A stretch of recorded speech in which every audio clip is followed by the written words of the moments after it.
So you're saying Hello, I should hide we're on. Nana. We're on? Yes. So I should talk? Yes.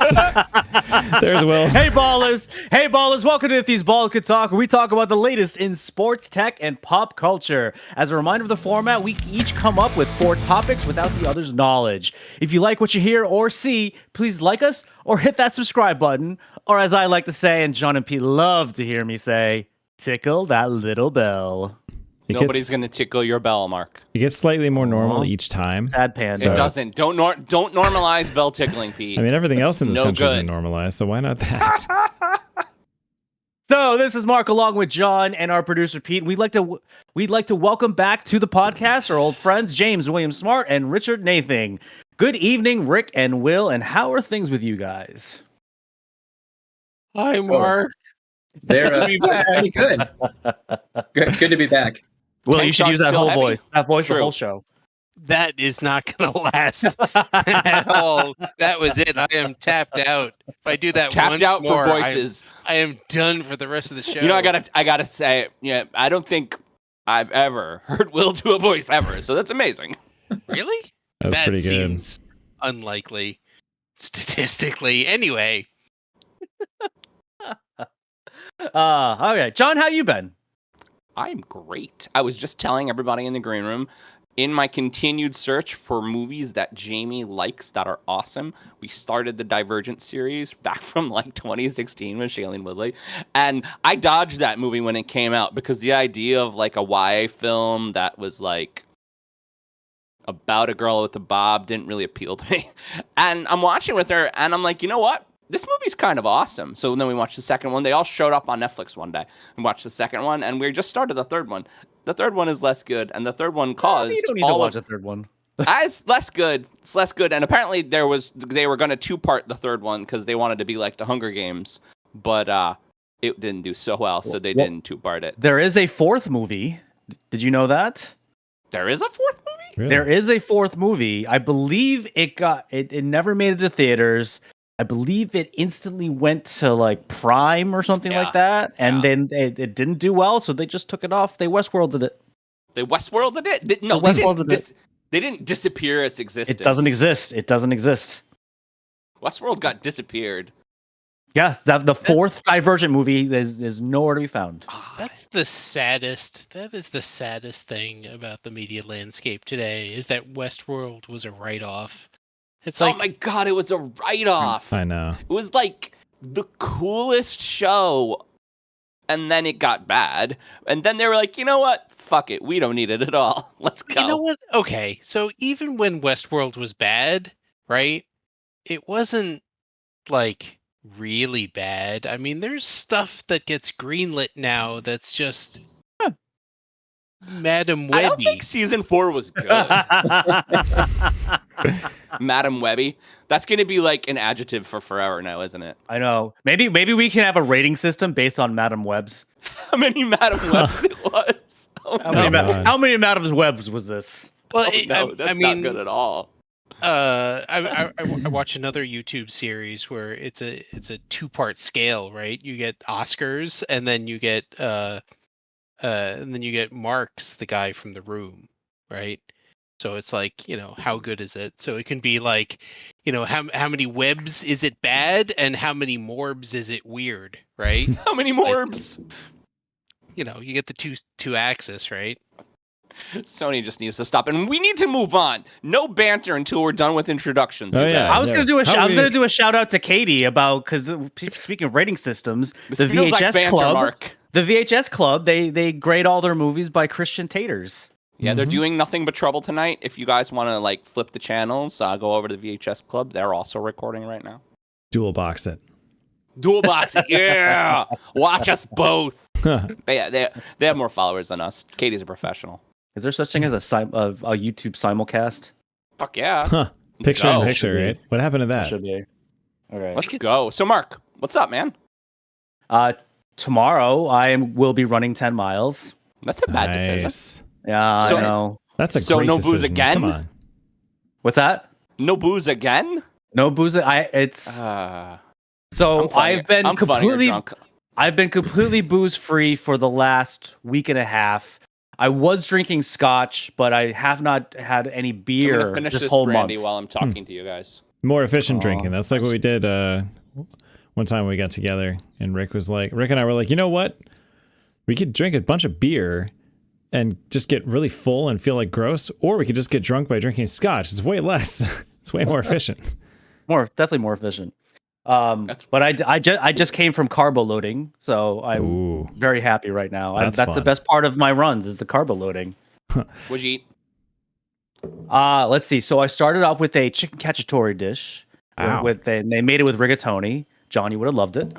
Sounds And then the great. second one was an Oracat sausage and Robbie dish, which I only finished about half of it because I'm going Broccoli to have Rob? broccoli Rob.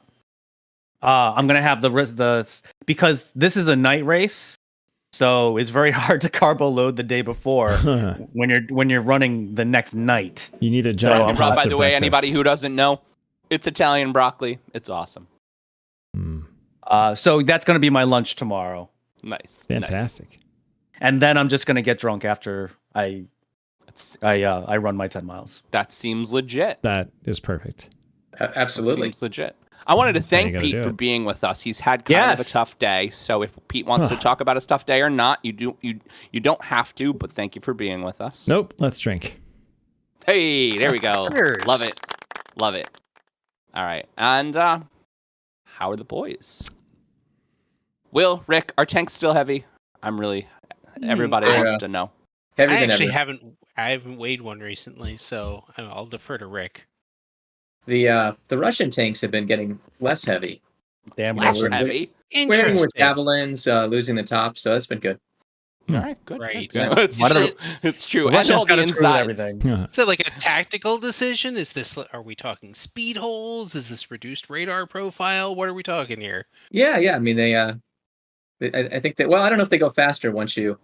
Do they move go the top. faster once their generals are dead? Hmm. Or slower? Yeah. I mean, In the it's wrong less weight. direction. I mean, yeah, That's- with it being lighter, they Oh. probably go like a tenth of a mile an hour Yeah. faster. Yeah. Let's It's see. Russian All right. efficiency. We don't need driver. Okay. Don't need We commander. don't need any generals. Tank Yuri go will faster drive without tank. this.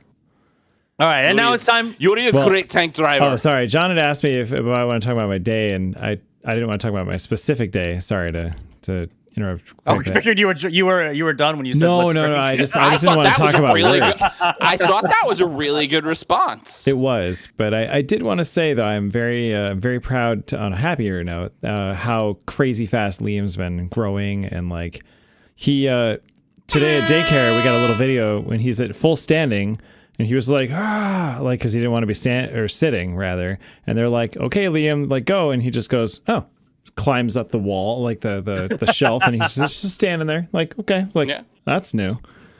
He stood by himself, you guys. Like That's stood what up from a happened. sitting position, Yeah, from a completely sitting on his own position. without any assistance. What is amazing is he's just gonna keep doing stuff like that. Oh, now. I know. He's desperately trying to crawl out of the blue. Yep, he's semi-mobile now. He can army crawl backwards. He can he like gets into mostly a crawl position, but he's got one leg tucked under, and he hasn't figured out he's gonna move that yet. And then Rock and roll. babbling, talking. I'm pretty sure he said square in French because the bouncer that John gave me from Jamie says shapes in multiple languages. So it was like Amazing. "Akave," and he goes "Akave." I was like, "Oh my god!" Oh, that walker, by the way, that Nice. needs batteries, Pete. I Oh noticed, yeah, but okay. But no, so that's been a ray of hope, and yeah, and I will say though, Pete's kid guys, is cool as hell. can we all raise our glasses to my grandma who passed yeah. away yesterday at 105 years old? She was a Okay. living Salud. legend. So cheers, and Cheers. love you, grandma. Hope Graham. hope you're having a good time in heaven. Hell yeah. I don't know how to segue now. Okay, sorry. Now I'm done. Sorry, Pete. Oh, we're banter and poop jokes. I know. There we go. La-di-da-di-da. And now for something completely I'll different. play Uka Pekka Lukanen on the Um, soundboard. It'll be all better. It's what you would. Lukanen. It's what shit. What All right. I wanted. And now it's time for our guest to take over the show in our segment, Ball in the Corner Pocket. Take it away, gentlemen. Okay. So what is it? It's the end of July. It's the end of summer. No, it's midsummer already, right?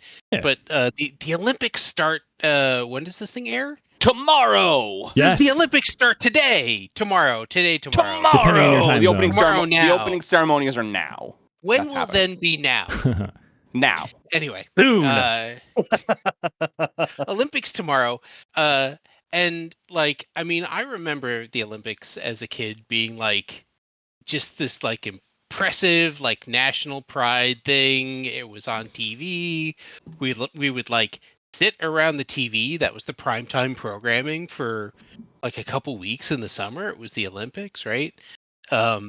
And sort of lately, it feels like the Olympics sort of a little the shine has been taken off of that. There's we're learning about some issues with the International Olympic Committee there. All of the stuff that they did in London with the traffic that was a little bit questionable, and some of the decisions that they made about where they're hosting the games and putting up stadiums and stuff like that, right? And this year it's in Paris, and they're having events in the Seine, which people have recently started pooping in protest, which is the most amazing thing ever. Because the mayor of Paris was like, to prove how clean it is, I'm gonna swim in it, and people were like, great, let us know what time. We will calculate the current, and we will make sure. Like there was a website for a little while where you could put in where you were, and it would tell you what time to shit in the Seine, so they would all flow past the mayor at the right time. Oh no! Like this was a thing. They had it on the. I think it was on Last Week Tonight. Like they had a thing. Amazing. How to get a punk to do math so they can calculate the flow rate and exact time when a log based on buoyancy and density would float past the mayor. Yeah, exactly. Poop and then, calculus. Yes. There's an app for it. That's a hashtag. Poop calculus. right? Yeah, I'm into it. And then they're having problems with rats and whatever. I mean, the Olympics is just not. I don't know. I feel like it's not what it was. Yeah. So I kind of want to talk about like not about the Olympics, but about the Olympics, not about the specific event, but like Olympics of the past and sort of our relationships with the Olympics. I don't know. Okay. And then I snuck in some gems for Rick at the end too. But like the first thing I wanted to talk about was when they used to do these demonstration sports, right? So like you read about the Olympics and the very early Olympics, they had stuff that wasn't competition. It was just like weird stuff that they felt that they needed to show people, or that the hosting country was like, we're proud of this, right? I remember that. So, Yeah. well, I mean, I hope you don't remember the examples that I'm giving, because No, I don't. I don't. Those are very old examples. right? So baseball was a demonstration sport 100 years ago, right? There was something called korfball, which you should absolutely look up. It looks amazing. That sounds like it's out of a Futurama episode. Right? And like I want to see this played, and I want to see Right. this played with modern athletes right now. And then there's also Finnish baseball, which if you've never seen Finnish or finish? So the Finns? The Finns. the Like the Finns, the Finns, Okay. Finnish baseball. And the only way I can describe it is like if you had people playing Calvin ball. Yes. Good reference. Nice. That's what it is. I mean, we could do a whole topic on it, but that's like we absolutely should at some point. As long as it involves wickets. I mean, Maybe. I don't know what it involves. It's like it's out there, right? All right. And then like there was a whole bunch of stuff that the Olympic Committee did and like almost immediately rejected. There was stuff that lasted for a while, which I don't really understand, like tug of war. Tug of war was a thing in the Olympics for a few years. I love that. You know, We got to bring that back. Well, you're way ahead of me, Pete. There was something called plunge for distance, which you basically just dove into water and stopped moving, and how far you floated was Your score? Okay. I mean, we're talking about logs drifting down the river. I mean, it's the same thing, except it was an Olympic sport. Huh. And then for a little while, it was motorboating, but this kind. Yeah, no. Which kind? The other Demonstrate that kind again. This kind.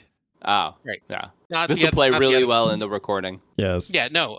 Just imagine well, the dirtiest thing Oh, should I possible. make the sound? The no, wait, that works for either one. Yeah. So, but like, so what's my point? My point is like, Yeah. What is your point? You've been talking for a what minute. is my Or point? 5. My point is that the Olympics has been crazier, right? Now it's this like it feels like it's this sanitized advertiser, subscriber eyeball friendly version of the Olympics. What's missing from the Olympics? What do you want to see either back in the Olympics, or what needs to come to the Olympics that's new? That I have a curiosity, and I actually obviously we know the answer to this, but like, where's all the money going, right? So you take athletes, you feed them very little, you put them all in a shitty hotel in Paris, and you turn their beds into slabs of cardboard with little covers on top that are made of like styrofoam. So That they still have It's sex on. it's not like athletes need to sleep. Wait, yes they do. And then as far as the sports go, we're transmitting it into this place where we're not playing we're playing sports and we're doing things that are athletic, but we're not necessarily know if people want to see, like breakdancing. Like, how many people are going to watch the breakdancing and besides the spectacle of it, the breakdancing in this coming Olympics? Like, I don't know. It doesn't seem like a lot. I mean, I I've might never tune seen into that. I've never seen competitive breakdancing. And then, Aren't you curious? on the other hand, not really. And then, like, on the other hand, But hold on, can it be less exciting than figure skating? like, I mean, some people, like, we know If someone you're figure who's- skating in the summer, then yes. We know someone who's obsessed with figure skating, like, right? She figure skated when she was young, and she's a competitive figure skater right now, and she, like, Hi, Jess. understands it and knows Yeah. it. Hey, Jess. She, like, understands it and knows it and says, oh, look at that thing that they did. And I'm like, I don't know. I don't understand. But, you think about it, when Mark, Pete, and I are talking about football, and, people glaze over. They're like, I don't understand what that is. So it's kind of the same, Or like when I guess. talk track and field to you guys, and you're like, Right, or when you talk track and field to us, and I'm like, those guys run fast. Well, Yeah. the addition of breakdancing and what were the other sports that were added? I forget. But it was to There's some get new ones, yeah. it was to attract a younger crowd. Like So- that was the clear intent. And you're Point right. of You're order. absolutely right, Will. Marketing, and you want to have more people view the Mhm. games. Then they see the ads. They go buy things because of the ads. It's 100% just a marketing machine now. I believe I've mentioned this on this podcast before. I don't get the point of the Olympics anymore. Like, it's something that happens every 4 years, and then what? Well, I'm sorry. alternating. Yes, alternating summer and but winter. But yeah. I just don't understand the purpose of them anymore. Like, it's so other people can make money now. And how much money gets put into these games? And you're right. Who sees this money? Now, hopefully, the host IOC. city sees a lot of the money, but the IOC gets a lot of the money too. You're absolutely right about that. Yeah. And how do these cities get picked to host the Olympics? Some of these cities too, though, they end up money. Pay spending the more than they IOC. make.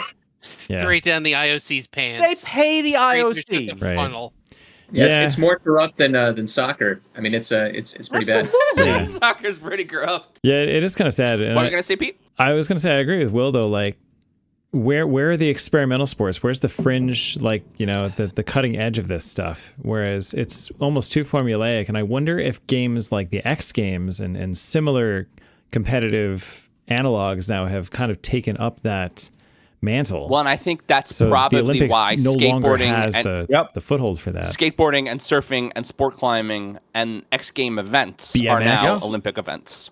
They So are I Olympic think, events. yeah, They didn't used to be. Yeah. Right, and but they're Yeah. the problem is it feels like a I think pale BMX might be an event. kind of vanilla version compared to like the X Games where they're like really pushing the envelope. I I don't know. mean, sport climbing is actually really exciting. They're little spider monkeys. Go ahead, Rick. What were you going to say? Yeah. I mean, I think one of the issues is money and how the Olympics are broadcast. Okay. Because it's really you would think in today's day and age you could have it up on YouTube or some streaming service, and you could have 50 different streams and you could watch what you wanted to. But you really can't. I mean, You sort of can. You sort of can. YouTube TV has now got to got deal better? with NBC, Okay. so it Yeah. is getting better now. That'd You be can good, literally but- like log into your. I mean, you have to pay for Peacock. sure. But you can log into Yeah. Peacock and And you can be YouTube like, TV, I same would like thing. to watch swimming, and then you're in swimming and you're like, I would like to watch the 400-meter breaststroke, and then you'll see the last one. Could you So for if yeah, I Olympic mean, events were like cut down into TikToks. Sorry. well, that's I mean, another part of the yes. issue. I mean, if you look historically at like Greco-Roman wrestling, the longest match in Olympic history was over 11 hours, right? I mean, people used to have Damn. more stamina both participating and watching. Right now, Apparently. now it has to be short. And I'm glad you brought that up because they actually removed wrestling. That is one of the events. Yeah. They Really? removed it and then they put it back because it pissed everyone off. It Well, it's pissed one of the- everyone off that they removed it. It was one of the Wrestling, pentathlons. You have to have wrestling in I think there. they fucking removed Which- baseball. They Which removed is baseball and why softball It pissed everyone off. Yeah. so that they could have breakdancing. I What mean, the fuck? that I understand completely. Have you ever watched a baseball game? What if you Uh, combine not the two? All the time. Not Yeah, very like- TikTokable. You know, so Not very baseball, TikTokable. You tell that to Savannah Bananas, okay? baseball is way better in person. Oh, You know, okay. Like exhibition baseball. Oh my god. Finish baseball. Oh my god. Like How let's would do you this. rate? Yeah, how would you rate like the Savannah Bananas and the Cosmic Baseball? Because like it's not just the score of the game, like how many runs you score, is it also the performances in between the innings and all that too? Oh yeah, no, I Sure. think you're doing raw score and then you're having judges come up like during the figure How many skating. Madam Webs would you give that game? There's a no. Ooh. Savannah Four Webbies. So, Webbies. Nope, no, not a Savannah Webby. Bananas scores. That's another lots of thing. Morbs. Oh. Lots of morbs. Morbs. It's the weird scale, right? So All right, guys. I mean, So this is great, but we have to move on because we're at like 15 Right. minutes or something. I mean that's pretty typical for me. So so Rick, do you want to do the next like little Yeah, he does. the next half of this? I Yeah. kind of wrote this for you. all right. So, you know, this week the IOC announced that it would be adding esports to the schedule for the 2026 Winter Olympics. Interesting. Because I guess you do it inside. I don't know why it's the Winter Olympics. You got to keep but, all those computers cool. Cost less for the air conditioning. But anyway, I think Will and I both remember playing a non-licensed video game released, I think, in the summer of '84. But Summer Games, the Commodore 64. Ooh. Great game. Had kind of an eclectic mix of games. I think it was like pole vault, platform diving, sprinting, gymnastics, and skeet shooting. A little bit odd.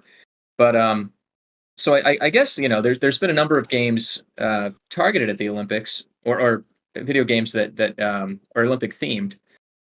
So the question is, what is your favorite Olympic themed video game? Mm. I had an old Atari, was it a 6400? And that one had an Olympics game. to it. 2600 maybe. The original one? The OG Atari? No, not the original one. Not the so original maybe one. you It had was, like the it was one of 5200 the or the 7800. it was like one of the future Atari. the high-end Ataris. The high-end Atari. Yes. You know, the Could have higher been the number, the better it was. Could have been the ST. I think Summer Games, like that Okay. whole series was on the Atari ST. But I remember there was an Olympics for that, and I did pretty well in some of the events, not all of them. All right. They had skeet shooting on that one. I was. We're pretty gonna good do at a shooting. throwback and a modern. The throwback. Did any of you have Nintendo Pad? So you had like My neighbors like did. like a My neighbor did twister too. board. Like I know where you're going. Uh-huh. Like a 3x3 that you used to roll out. It was humongous. Yeah, and you you had could to plug it actually into- like run You on the plug it pad. into your fucking Nintendo, and all it was like little stupid fucking old school pressure sensors. Yep. And you used to fucking run, and the dude on the screen used to move. So that was fun, empirically fun. You felt like you were in the future. It was almost as good as the Power Glove. You were like, The Power Nintendo is the best thing ever. Remember the fucking Power Glove? I mean, that just shows you though that like Nintendo, like everybody's like, oh, the Wii is this weird gimmicky thing. No, this is just what Nintendo's been doing for like 40 years. Yeah, No, 40 this is years. Nintendo. They Yep. had the stupid. They had the little laser blaster. Fucking Duck Hunt was a great game. Like a great game. The day I realized that while playing Duck Hunt, the second controller could be used to move the ducks around and fuck with your friends, that was a good day. I remember that. And I remember playing with people who didn't actually know that was a thing. They're like, where's the fucking ducks going? Why do they keep moving? So what's the amazing. new Olympic one? All right, so the new one is, again, Nintendo. They really do have the best games with mini games. It's something that they really excel at. Mario Party is really fun, all these games. And so they do a series, Mario and Sonic at the Olympics, and they did one for Tokyo, and I'm assuming they'll do one for Paris. And they're really fun because, again, you're moving and you're doing shit, and you're like, so they actually have Mario and Sonic at the Olympics in arcades, and so they're full size. So like, oh, cool, big screen, big handles, and you're really like you're doing like rings, and you're doing like jumping events and running events, and you got to move. And I think that's awesome. Any sort of interaction with physical games, I think, is really kind of a requirement. Wow. Nice. I've never seen that. That's one before. really cool. Yeah, I want to go to an arcade now and find one of those. I have an 11-year-old. I go to the arcade all the time. Oh yeah. She really likes the arcade a lot, actually. So we're just like, let's play some games. I went to the arcade a couple months ago for the first time in, I don't know, a decade, maybe more. It's intense now, right? Yeah, and now like they have this thing where you just pay for like the hour. You get in there and you can just play whatever you want. That's cool. I like that. Yeah.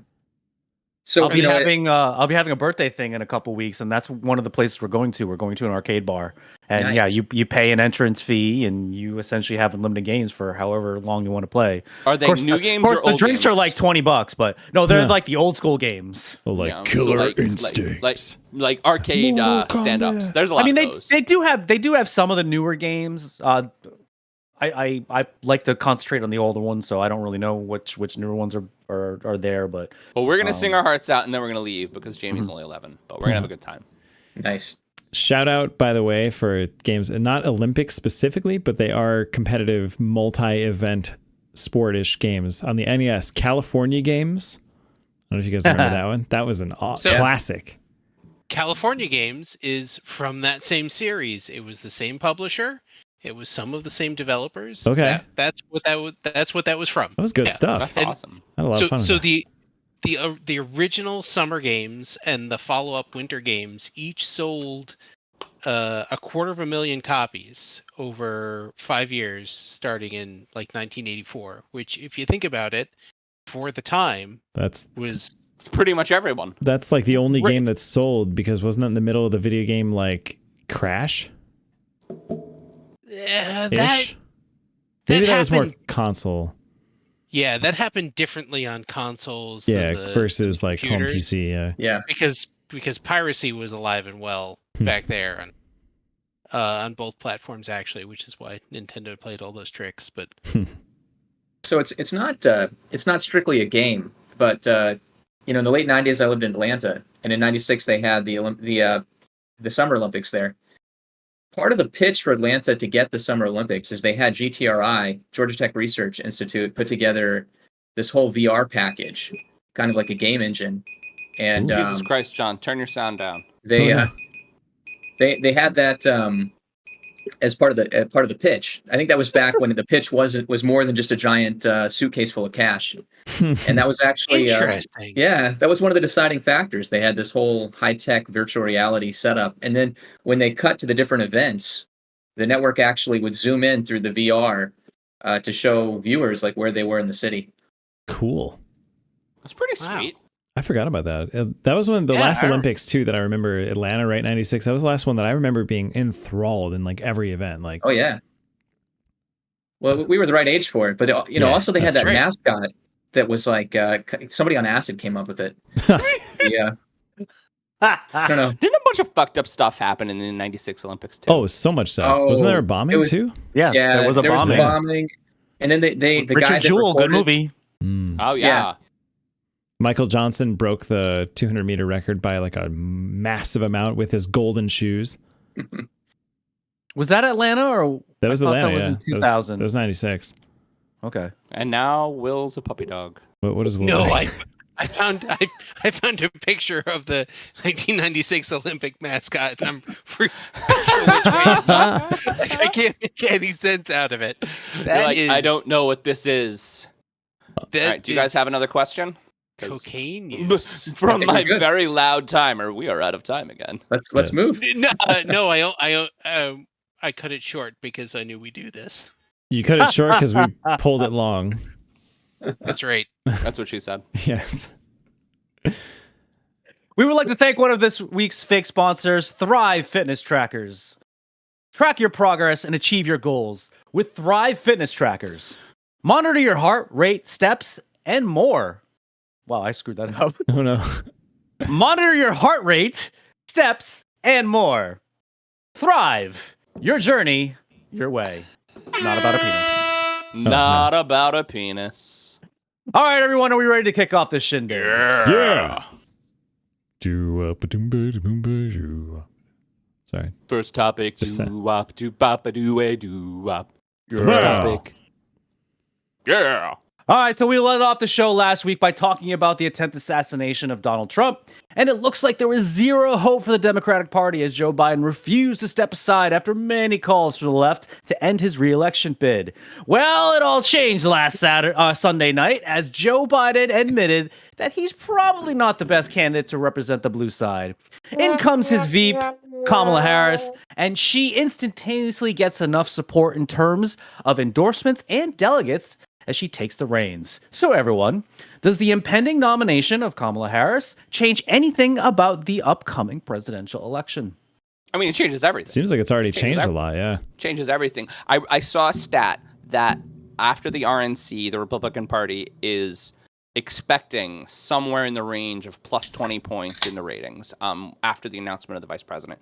And so JD Vance has them at -9 right now. And they picked Vance, right, because he's a Bible thumper. And they really wanted to get those MAGA numbers up. They wanted to really, like, just blow the vote out.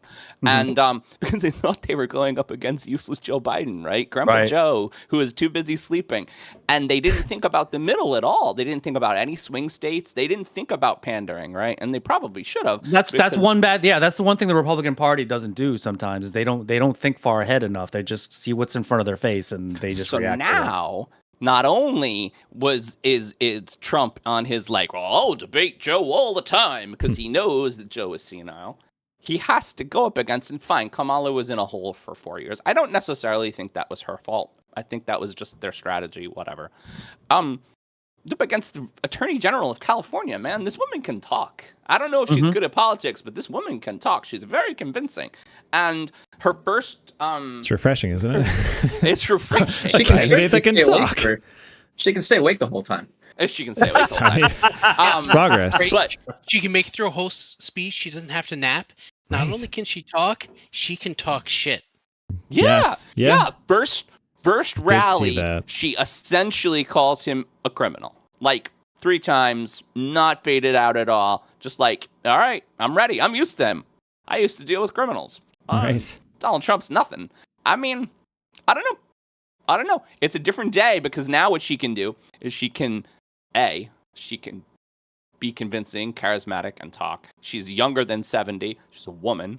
So it's literally everything that people weren't like. Everybody's bored of the old white man. Right? Complete opposite of Joe Biden, opposite. right? But some of her views are also the complete opposite. She can choose. Yeah, she's different. Whoever in some, she'd like. Rick could probably know more about that than.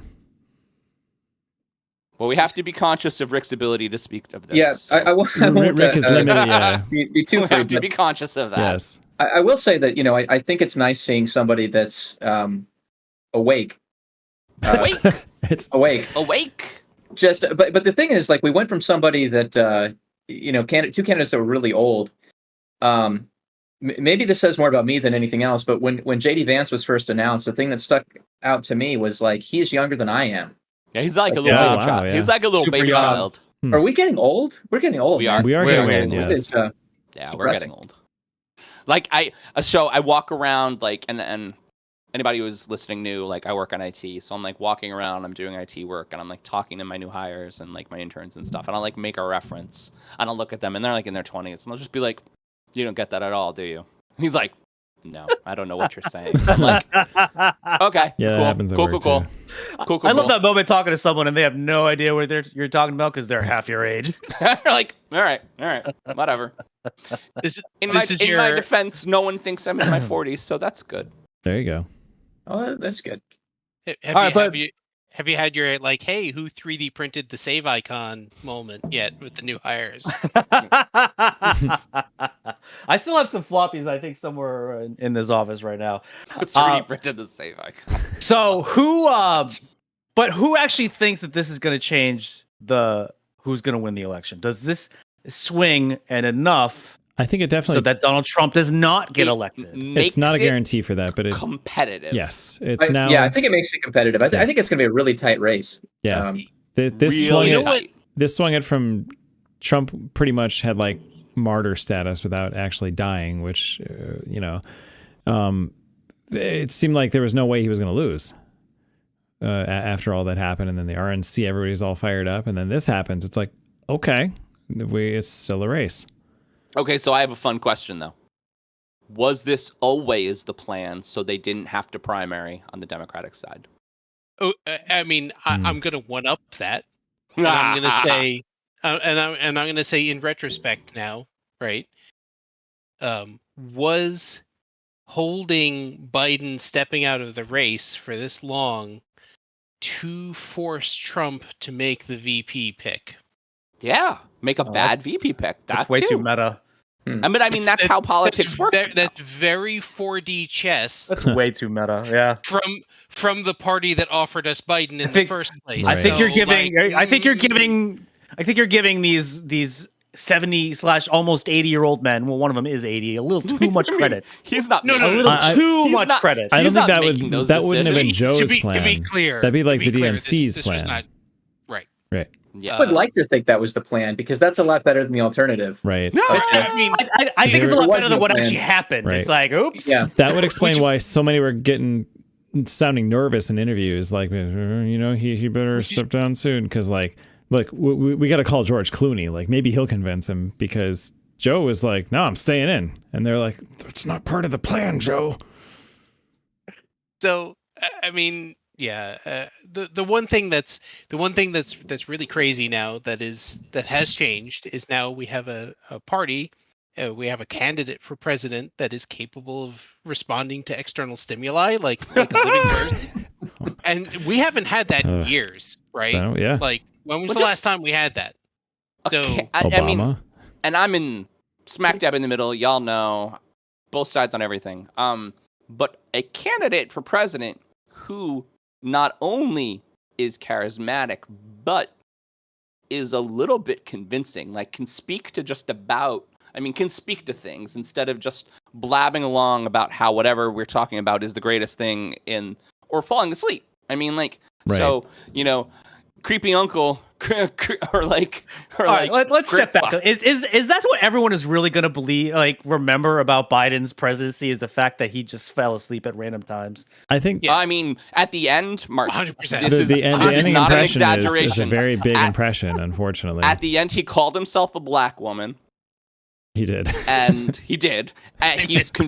He confused a random reporter for his wife. He almost fell down the stairs 3 times. I mean, He asked and about I'm two not- people at his at different events that had both been dead for a couple months. I know a lot of old I think people, he was and I seeing don't. them. I don't.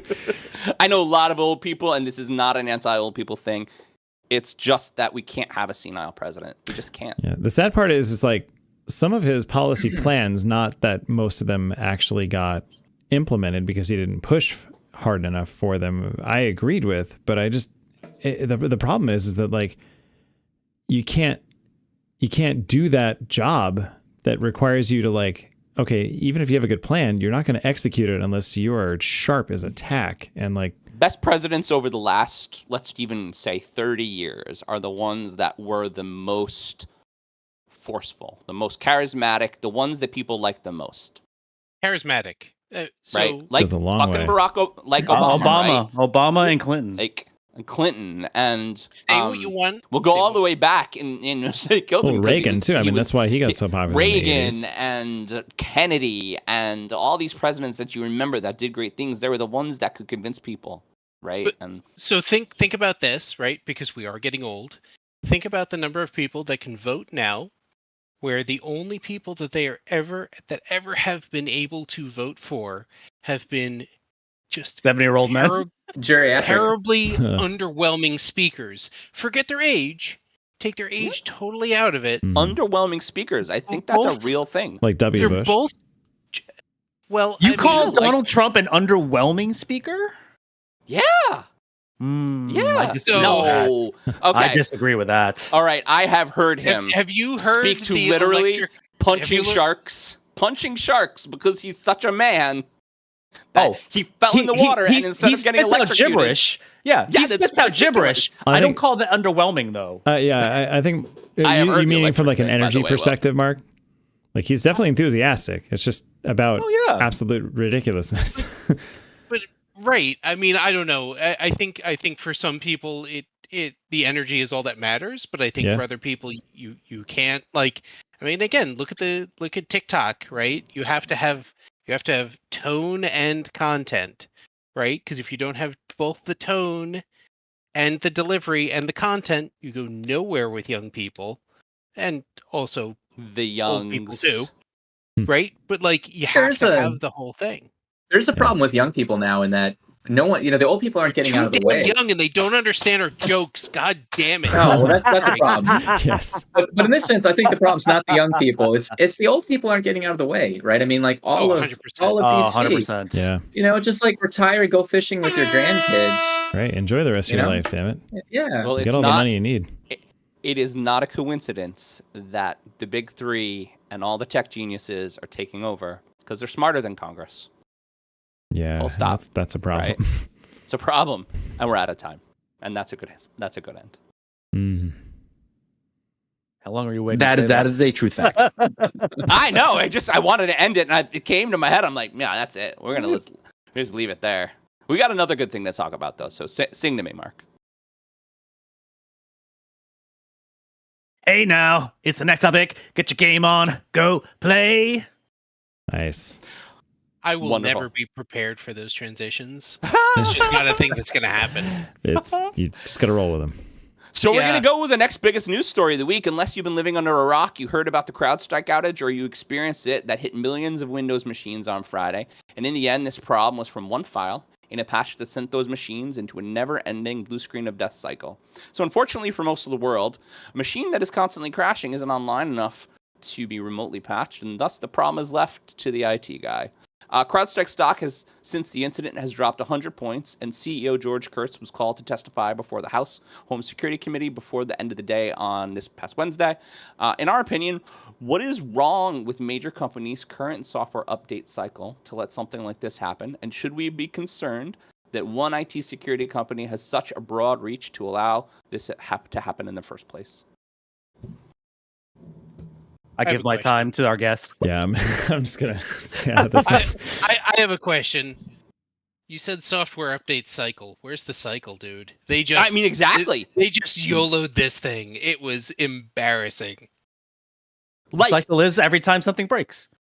I don't understand, and this is the reason that I said it the way I said it from my perspective when I was fixing it all day Friday and all day Monday.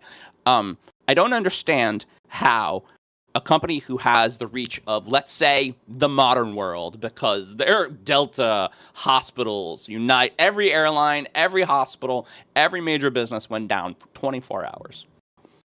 How don't you QA that? How doesn't that come up? Like, how? I don't... Yeah. The thing that actually impressed me, not about CrowdStrike, I mean, that was a disaster. But when I was walking around, it wasn't just the large businesses that were blue screen. No, right? it wasn't. It was like the mom and pop coffee shops. It was the little restaurants. And I saw a bunch of TVs on the wall. They were blue screened. How many So, people use Gas this stations were software? cash Holy only for cow. a while. Yeah. But the thing that is interesting to me is like you have these mom and pops that actually are getting updates. I was kind of impressed. I was impressed with them. I mean, they clearly signed on with the wrong company, but at least they're current. yeah. Well, for anybody who doesn't understand, and for our listeners, so CrowdStrike, what it does is, at least for us and a lot of companies, a lot of internet insurance is requiring 24/7 monitoring, right? So they need a company who's monitoring your internet traffic so that you can get your internet insurance, so that you don't get compromised. And they call us, right? When some traffic goes through or somebody like. Will and I were laughing about this. I was running elevated commands just in a run as admin command prompt to do like my daily day-to-day work. I was doing things like IP config, just looking at IP addresses. And CrowdStrike calls my ISO, the security officer, and he's like, somebody's doing some elevated command prompt stuff. You should probably check that shit out. And I'm like, Tim, It's me. it's me. It's my fucking job. And so I just stopped doing that. But the Someone's trying observance- to do their job right now. the observance is the thing that's important. So CrowdStrike itself is a good offering, and they're really one of the only people that do that at this moment, and it's the reason why they're so Although we don't anymore. I mean, they still are. Apparently, this George Kurtz guy, he used to work for the FBI and like cybercrime, like major guy in the shit, right? And so he moves to private sector, and he released a statement on Monday or Tuesday on LinkedIn, just like apologizing, like this is not On LinkedIn. Yeah, on LinkedIn, yeah. Wow. And he's just like, Yeah. I'm really sorry, you guys. This was really bad. Here's a $10 Uber Eats. Yeah. Oh yes, the Uber Eats. That's the next part about this. I actually one of my coworkers was like on that list for some reason, and he forwarded me that message, and I'm like, and the whole thing is got a QR code in it, so immediately all of us are like, someone's gonna get fished like this, and it's gonna end poorly. Like this is gonna be its own thing. Yeah. That's actually them drumming up business, right? They need the scare from phishing to be worse than the scare that they'll break your computer. Right. But It's a way to grab more data, right? Yeah. no, that was just marketing budget that they knew they couldn't spend anywhere else, and they had to blow. That's what that was. You're probably not wrong. How I many mean- Uber Eats cards can we buy? As Well, ugly no. as this was, and it does sound like it was human error and they needed to work on their processes. It was like one line of code. Isn't that what they said? Yeah. So Oh. the fix for this, once you get on the machine, is to delete one file. One file. Just delete it. And It could be worse. apparently the update in question was a file, like a I think it was like a definition file. It's a sys essentially, file. right? It's a sys file. Well, this file was to delete the driver, but that didn't really that wasn't the offending. That wasn't what the straw that broke the camel's back, right? Mhm. The straw that broke the camel's back was this update file, and it was this definition, and it's supposed to contain like some sort of structured information about something. It was all zeros. The whole thing was zeros, and the driver, which was a kernel driver, right? The most privileged code in the system, which means you can't protect it from crashing. There's no protecting that from crashing, right? This is who watches the watchers. This is the watcher is got instructions that were just like do zero forever. Okay. Done. Done. Hey, you want that bug check now or later? Like so like this was a really bad fail. It's not like really bad. Not like someone fat fingered and it was like a P instead of a Q. This was like, hey, so that document that you requested, I'm just gonna push on the zero key for a little while and send it. Would that be okay? They must have fallen There's, asleep like, with their thumb a on the zero, and whole- it's just A it just whole kept going. department at CrowdStrike got fired for this. Like a whole department. Really? Not just like they found like. I mean, I don't know. That's supposition. I don't know. But Fred, like, Fred, that was your file, man. Sorry, you gotta go. This is not a this. So I think one failures intern like got this- blamed. He's going to get fired, and everybody actually at fault will. I mean, do you think they get sued for loss? I mean, they must Oh, yeah. cost Absolutely. billions of dollars of damages. Sure. Like Foreign honestly, countries are already talking about this in the EU, right? Like, so I mean, we're going to have nation states going after CrowdStrike. Yeah. So it's going to be ugly. so like Well, they have and to fire. Like some I said, people. they're not going to be doing this or think anymore. It was a good you run. Say that. You say that. What do you say you do around here? I'm We do not love- convinced that this kills CrowdStrike. We I'm do not love convinced that it mediocrity kills- in this country. Is it just for lack love of it. competition, Will? Like they're just so entrenched that it's kind of hard to like a too big to fail situation? I mean, it's not too big to fail, but it's it's the not lack not of that. a better option. You have to pull stuff like This that is a out. pretty big F up. I don't So think this- that Yeah. it's a pretty big fail. it's all cycles, Mark, and it's all what people are really, really bad at judging risk, right? So especially abstract risk. So before we go, when we are out of time, you know what made this problem extra fucky? Fucky.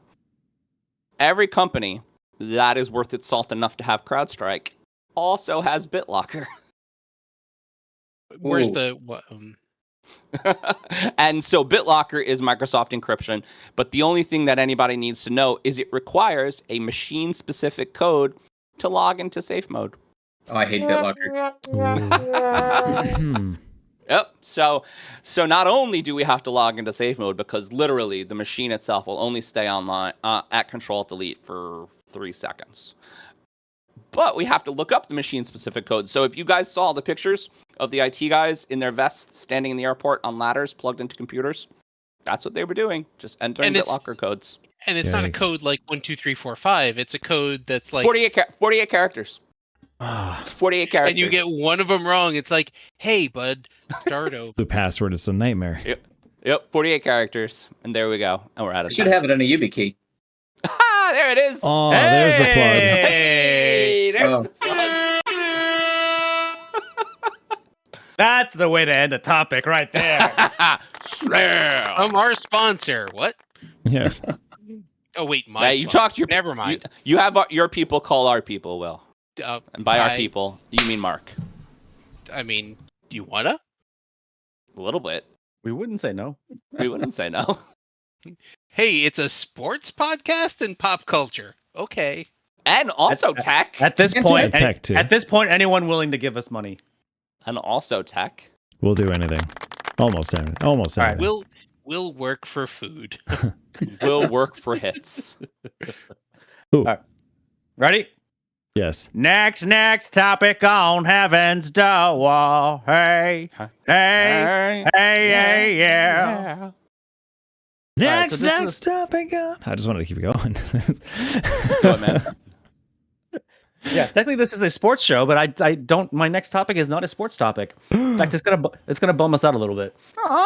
It has seemingly been somewhat common news when someone gets fatally shot by a police officer. Unfortunately, in fact, according to Statista.com, almost 3 people die every day on average from a police shooting. Damn. But a recent shooting in Illinois seemed a little bit different, as the person who got fatally shot was the one who called the police for help. Deputy Sean Grayson got called to a disturbance at Massey's home, and things suddenly escalated quickly. Thankfully, there was body cam footage, and the whole footage was released to the public, and Grayson has subsequently been brought to jail and is on trial for murder. Upon Good. further review, it was discovered that including this job, Grayson had worked 6 different police forces in the last 4 years and was convicted of DUI twice in the last 10. Wow. So everyone, what does the police shooting of Sonia Massey say about the priorities of police, and how does something like this happen in today's society? Keep happening. To clarify, when I said good, I mean that this asshole got caught and is, appropriately being like held accountable, and not good that the shooting happened. That is freaking That's awful. good. I thought you were pro murder for a second. And No, that was really I'm happy. very anti-murder. Rethinking my relationship with you. Very Thank you for anti-murder. clarifying. Don't like killing So to people. kind of answer my own question here, he probably kept getting rehired because that's just what the police forces need to hire more policemen, right? There's a lot of a lot of police forces that are just understaffed, Is that and true? they're just looking for That doesn't feel- bodies to hire. I believe doesn't that is feel very true. Yeah, that believe doesn't that feel is true. very true. There's I know around here they're desperate for bodies. Interesting. It might not be It's, true in the Northeast, but it's definitely true in other parts of the country. It's a very, very complicated mix because there's like skill required training. There's tests that you have to pass. It is in some places like New York City, it's competitive, right? What about And because of the bad, yeah. The fucking police academy is like a real thing, right? It's like really yeah. hard. Sure. Like the people we know who have gone through police academy and who have failed out of police academy, like we know those people, right? And they're not bums, right? No. You know, I think it's a thing. It's kind of a shitty job. It can be a very shitty job. You do It's gotten a lot of bad press lately too. I think so. we have a right. cultural challenge, and our cultural challenge is that the people who decide that they want to put their lives on the line, and not that they're bad, right? We respect all those people, but there are a lot of people who are very militarized, and they think that the whole world. They come back from Iraq and Iran. They come back from the Middle East, and they feel like they have to do actual war zones, and they have trauma from that, and God bless them for that. But like, they come back and they hit a police force, and they're just going like ladies who call for intruders in the middle of Chicago, and they feel like their lives are still on the line. I mean, I think that the real problem, and I've said this on the show before, with both gun control and just violence in general in the country, is that there's a lot of people with a lot of mental health issues, like a lot. And mental health in this country is just still a big black hole. It's a big black hole that nobody's checking in on. And this wasn't a mental health issue, though. Like, did you watch the body cam footage? I did. Well, it might have been a mental health, but on the shooter's part. I mean, we don't. Potentially. And that's what I'm saying, though. I'm saying I don't think it was, though. No. Personally, I don't think it was. We're giving guns and license to shoot to the wrong people. I think the training also has a lot to do with this. Yeah, I mean, we have, this as long as you make it home safe, or your safety and protection is the priority. I mean, that's kind of the message that's taught, and I don't think that's the right message to the I don't think that's the right. That's not the right message to the officers. No, it's supposed to be to protect and serve the people that you're serving, not yourself. I mean, which is shoot an unarmed woman a big ask, but in her own house. I mean, what the fuck? Yeah, honestly, what the fuck was he thinking? I don't know.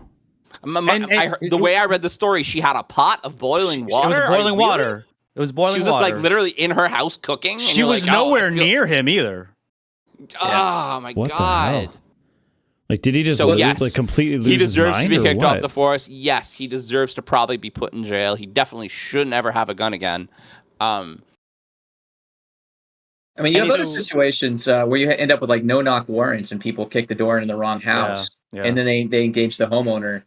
Like the last 5 years, like fucking angry 14-year-olds on the internet calling in the SWAT team on people who pissed them off, swatting. Like, that's a real thing that happens in America. Jeez. Yep. Did you hear about? Did you know about that? Yeah, I didn't know. Swatting is a real thing. Wow. Sorry, you had to learn about it from us. If somebody on Call of Duty makes you mad, yeah, it's a term. Damn. Yeah, they like to target people that stuff do.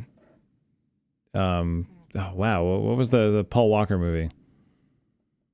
The original Fast and Furious, yeah, where they like call the SWAT team on the guy. But I mean, that actually had motive and a case. What were you going to say, Rick?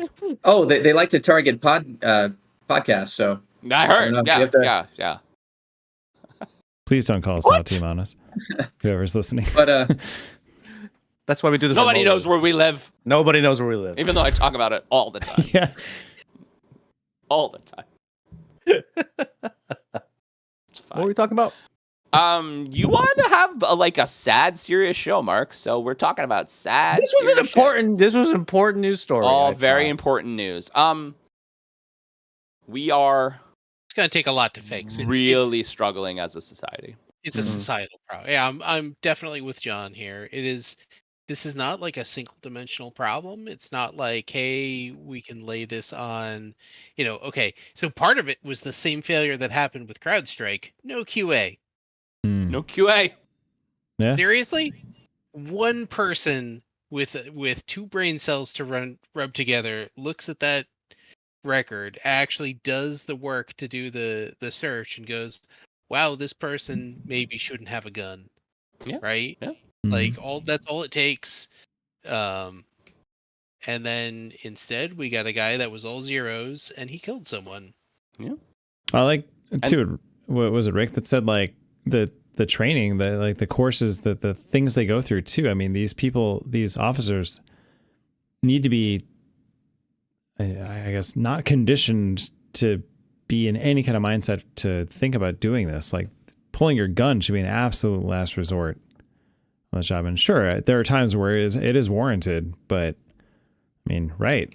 Having the training to have that judgment call and more just having judgment. Yeah. You can't hire someone. You can't just hire someone just for the sake of filling a void. Right. Vetting is super important there too before any training even starts. And it's not even that's not just for a police officer. That's pretty much for any job. Any supervisor should never hire a person just because there's an opening. Right, but like your fast food operator at Wendy's isn't carrying a licensed firearm. But if police they keep shitting in the deep fryer, that's still that's a problem. That could what be I'm saying? Right. That could be weaponized. It's still going to be a problem, and they still ought not to have been there in either case, right? True. Yeah. Only the first 5 times. The 6th time, that's an issue. Verbal warning, written warning in the personnel file, 1-day suspension, 5-day suspension, firing. That's how it goes. And I think we need to move We on. should end on that. It's 10:52 and we're literally at question 3. So, Rick, I didn't realize you had such a high threshold for fecal matter. Good at this. I thought of this next topic. This is definitely gonna be the Jeffem episode. All right, go ahead, Pete. I would do anything for the next topic, but I won't do that. oh no! And you can guess what that is. What would you do? Getting in a deep fryer? I don't know. What would you do for Klondike Bar, Pete? Would you kill a man? Oh, that's another good next topic one. No. No, bad. So we're going to keep it on tech, you guys. It's been a fun tech week. On Tuesday, Meta announced the latest version of the Llama AI model, dubbed Llama 3.1. Love the name, by the way. The new LLM makes it clear that Meta is committed to keeping up in AI spending with the big three in Google, Microsoft, and Amazon. The announcement also reminds us that NVIDIA is a key Meta partner providing the GPUs to help train its AI models. And Meta has also publicly stated that it has no plans to debut any sort of enterprise model or make money with its AI business. Instead, partnering with a handful of tech companies that will offer their customers access to Llama 3.1 via their respective platforms. And so, what do we think the long-term AI plan for Meta is? And does it make us as nervous as it does me that Meta and I are... Does it make you as nervous as it does me that Meta and NVIDIA are partnering for these seemingly not evil reasons? I give my time back to our guests. Hey man, I had 2 tech guests. I'm like all in on the tech questions. So it makes me nervous. I actually think that Zuckerberg. Oh, it makes me nervous too. Yeah. He I think he's still all in on this metaverse idea. He's so all in on it. And I think that his thought is that it's his white whale. It's his white whale, and he thinks that part of the issue is you have to hit critical mass, right? People are going to join the metaverse once there's if you go there and you're the only person standing around, you have your disembodied torso just there by yourself. You're going to sign out. So I think he wants AI because he wants to build out convincing like non-player characters for the metaverse, right? I think he wants to have populate it with a bunch of so you don't feel alone when you're in there. That's right. Which is creepy. Yeah. I love that take. I love that take. That is really, really good. Good idea. No, good and not insight, not only is it is equal and opposite to my take, which was going to be, you remember the metaverse? His plan is exactly the same. It's going to evaporate into a cloud of failure and layoffs. I mean, I think you're both are right. Let's hope so. The metaverse is the hill that Zuckerberg is going to die on, I think. Yeah. So for someone on his Quest 2, right, is right behind us, on his Quest 2, that has been in Facebook Horizons, it's a little weird. It's a little weird. Yeah. A little weird. But counterpoint, the functionality of the work environment that they're trying to sell is really cool. So the problem, I think, with VR currently is that the headsets are too big. They're just too big. So Well, you have a hey, Jeff, ginormous head, John. Shut up. I have a really comfortable thing. It's just really awkward and heavy, even if it's comfortable. Hey Jeff, our friend Jeff, his previous business, he worked in a place that was requiring, he was literally designing metaverse spaces for enterprise, and he had friends in Facebook that were like, Zuckerberg forces us to be in the metaverse all day. True story, by the way. And I think that if like the idea of using this for your workday is a thing that's going to happen, they need to shrink it. They just need to make it smaller. So you're saying that these VR headsets are like condoms, where you ultimately just want to wear one, but you feel like you're not wearing one at all. Right, condoms. I want Westworld AI. We're talking about Westworld. I think you're wearing your VR set wrong. So you said like condoms, and my first thought was single use and lubricated. Hey, Just make like sure you don't VR wear- and upload on don't Amazon. wear somebody not a else's sponsor. So thanks for that. then. Thank you. But I It's really been a do weird like week. the idea, and I think that is in the realm of very possible that if Zuck, and you're right, it's weird to be in there with one guy who's talking to one other guy about like, some random dude shit, and there's no thing to do. So if you like walk up to like an AI personality and like interact with them and feel like you're in a space with people, I think that would really, really help, honestly. I still don't want to do it, but no, I think it would. I think that whoever's going to win the AI wars is really going to be who has access to new data that's not polluted. Because I think right now what we're getting at is the entire lexicon of English language has been ingested by these large language models, and Right. new data that's been added has gone through a different AI. And so if you start ingesting that and training on it, you have a feedback mechanism, and you're polluting your model. Can we ask a really broad yeah, question? how do you- What does winning look like? What is winning? Who wins? Ooh, like that's an excellent Right. question. I think it's like your AI takes over the missile defense system, and then like I don't know. That's a good answer. Didn't we have a movie about that? Yeah, there's a The lot. only way to There's a win lot was of not movies to about play. I say there's a lot of movies. There's a set of people out there that have a very specific answer for what winning looks like for AI. They're called effective altruists, and they're fucking insane. I mean, I don't know any real way to put it. It's like, we have to accelerate the development of AI at all costs now, because even if it kills some people now, because there are an infinite number of people in the future, this has the ability to save an infinite number of lives, which is the sort of line I was of told there'd be reasoning. no math. I mean, it's the line of reasoning that's like, I don't know, thought crimes. Pete is too tall. People that are too tall hit their head on things.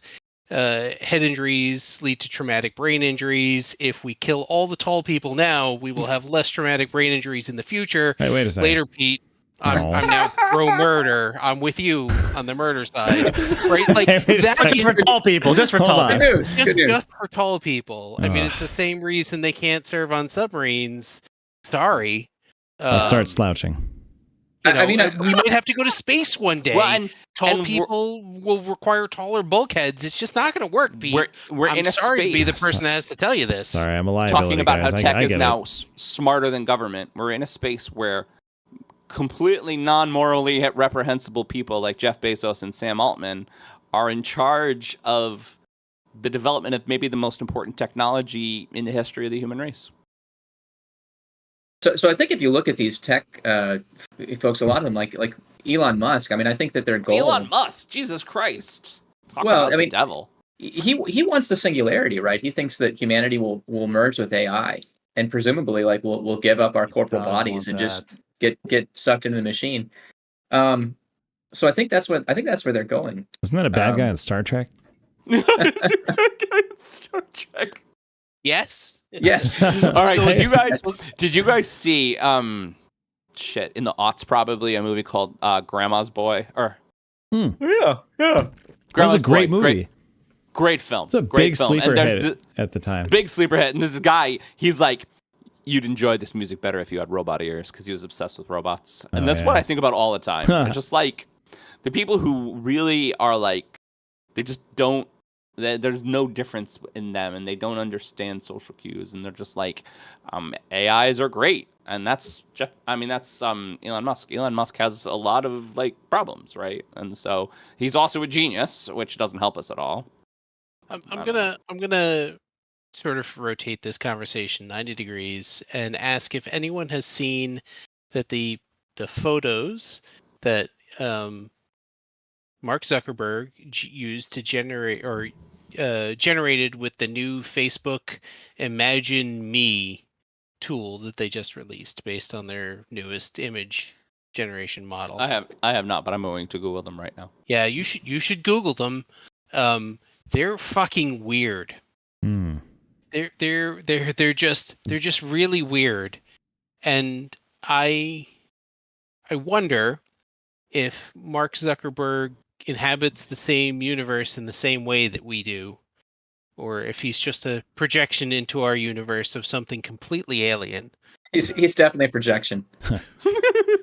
He seemed he's some lizard person in like a 8th-dimensional space getting a.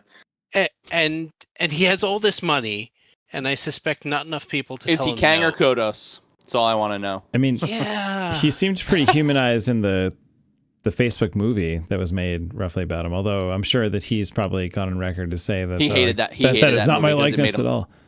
He hated that hated movie because it made him look like an asshole. Because he is an asshole. Well, he is an sorry. asshole. Yeah. And time. Like another 5 minutes ago. Jesus Christ, we're so long. Oh my God. Sorry. You got to talk about tech stuff, man. Oh my God. All right. We'd like to thank another fake sponsor, Primetime Game Day Snacks. Elevate your game day experience with Primetime Game Day Snacks. From savory to sweet, we've got the perfect snack for every fan. Primetime. Snack like a champion. I will. All right, Pete, this one goes out to you. Ready? Okay. Next topic. Thoughts arise like butterflies. Nice. All right. Nice. This is going to be the 5th topic of the show. Still not going to bring up sports. Oh, we're teasing it till the end. We're gonna talk about a viral moment that happened on the interwebs. Now, it was a seemingly innocent question that YouTubers Tim and DTV asked that we won't repeat on this podcast for our younger viewers. But the answer that Haley Welch gave caused the world to LOL and ruffle. Next thing you know, Welch had signed with a Hollywood agent and has already cashed in on her 50 minutes of fame with public appearances for thousands of dollars. So everyone, what does it say about our society that the hawk to a girl has become famous? I mean, only for 15 minutes, though. You know, they're making making more money than we are. Movie. What was that, Will? They're making a movie out of Skibidi Toilet. Mm-hmm. Christ. Damn. I worry that she's one of the more wholesome things that have happened in the last year. I don't know. Well, apparently, I just... We thought things had gone rock bottom when they were making movies out of SNL skits. Scrolling TikTok, she showed up, and she like sang a song with some other random influencer about how she's trying to make this money to like help her grandma, and her grandma keeps asking what Haktua means. Just funny, by the way. Which is funny. And have you seen the videos where like other people are trying to do the Haktua sound too, and some of them are like grandmothers? I think that fame has never changed. Fame is the same.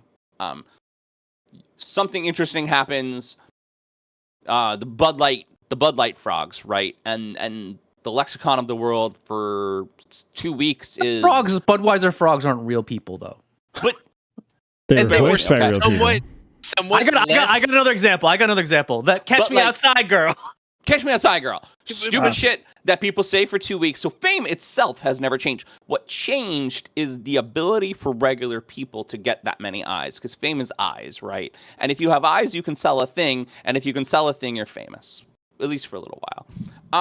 Like the I'm barbecuing girl. Do we need to start shocking our audience a little bit more? A Is that what little you're bit, saying? right? Ah! We need to Do we like start flashing them? For a little while, and this was true, news anchors that would go into places would look for the craziest motherfucker to get a soundbite from, because they knew that if they found the craziest dude, he would give them the best soundbite. Wait, when did that stop? Oh, and it hasn't stopped. I mean, that's still what I'm talking about. Yeah. Oh, this is as old as time. Now the difference is you have 10,000 random people that want to make a name for their YouTube channel doing man on the street interviews. Right. Yeah. And you So- have even more people trying to do stupid ass shit and recording it to try and get So famous. the difference is that everyone has the ability and the ingestion. Like, we can ingest so much more information because even in our lifetime, everyone has essentially a supercomputer in their pocket. So just ingestion, like data, like everybody has a camera. That's why that's why about more people getting shot.